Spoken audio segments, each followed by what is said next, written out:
po. Sir, kasi nalaman lang din po namin kasi marami na pong lumabas talaga ng mga post niya way back 2021.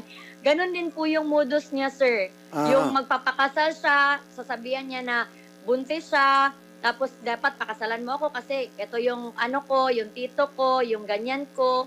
So naaano po talaga yung mga lalaki po sa kanya, sir. Okay, pero ma'am, tanong ko, anong pakinabang siya ba'y kumita doon sa pag-scam niya ito o yabang lang ito o meron lang may kunting Ako po ang diferensya? sasagot dyan. Sige po. Ang nangyari po kasi, katulad nung bago lang, nung groom, siya po ang may hawak ng SIM nung groom. Ang ginawa niya, nagpa-skip siya na siya yung groom, kinontak niya yung mga kaibigan nung groom, humingi siya ng mga pera. Ayun. Okay, akala ko kumita siya sa mga Yes supply. po, Hindi. ganyan So po doon siya, sa groom, peperahan niya ang groom. Opo. Ayun. Pati po yung mga friends ng groom, sir, kasi yung SIM ni groom nandun sa kanya. Tapos ganyan yung mga friends ni groom. Nagpapasend po siya ng mga Gcash, ng mga Paymaya, ganun po.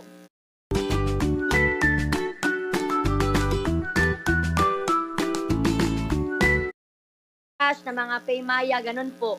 Ayun ang scam niya. Ma'am November, Magandang hapon po. Good afternoon, Senator. ano po yung panig niyo, madam? Regarding doon sa utang sa wedding coordinator at saka sa ibang issue, Senator, wala po akong ididinay doon. May pagkakautang po talaga ako sa kanila kasi naman po may service din sila na binigay po. Kaya po, nung nag-compromise agreement kami kasi babayaran ko. Within this week, nabayaran ko na yan siya. Pero itutuloy pa rin po yung kasong estapa. Just in case na nagbayad ka, then i-atras lang yung estapa na kaso. Madali na ma-atras yun. So tuloy pa rin yung kaso. Para kung ikaw ay hindi tumupad, tuloy-tuloy hanggang sa makulong ka, sisiguraduhin ko. Sige, so inaamin mo na may kasalanan ka, kaya may compromise agreement na babayaran mo. Ang tanong lang po, bakit niyo po nagawa kasi yun? At bakit po kayo nag-name drop? Ni-name drop niyo po yung isang kasamahan kong senador. Ni-name drop niyo po yung director ng NBI na hindi naman pala totoo na kamag-anak mo, kakilala mo. Tatlong kasalanan ko po talaga yan, Senator. Wala po akong i-defend or i-reason sa ganyan. Kasi kasalanan ko po talaga. Humingi po ako ng pasensya and sinabi ko na lang na humingi ako ng pasensya sa buong wedding coordinator na involved sa nangyari po. Kagabi, dahil nga doon sa compromise agreement, nasabi ko sa kanya, hindi na ako galit sa kanya. Tapos, lang po sir, isettle lang po dapat yung mga bayarin na nakalagay sa sa compromise agreement and then okay na po ako. Ayun, okay na raw.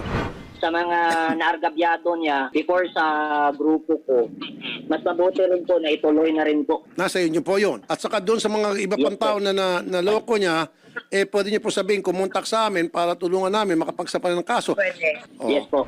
Ma'am November, sinabi mo sa staff na totoong buntis ka, nabuntis ka ni Groom, ni Joel? Yes po. Ilang buwan ka ng buntis? 6 months po. 6 months? Yes po. Yan po yung workout namin ngayon, Senator, para makakuha kami ng lahat ng medical na pwede gamitin as evidence para po makapag-file kami ng vouchy in case ayaw niya talagang makipag-usap sa akin ng maayos. Yeah, ganito po yan, Ma'am November. Of course, tutulungan ko si Groom, kung gusto niya, sa Joel, ipa-DNA test natin yung bata. Yes po. Baka mamamalay mo, hindi sa kanya. O kung sa kanya, di okay, ako mismo tutulungan kita na para suporta naman niya kasi anak niya yun. Kahit na marami ka na scam, kung talagang anak niya yon, sinabi sa DNA test, ako mismo mag-uubliga dito kay Groom na bayaran ka. Okay po.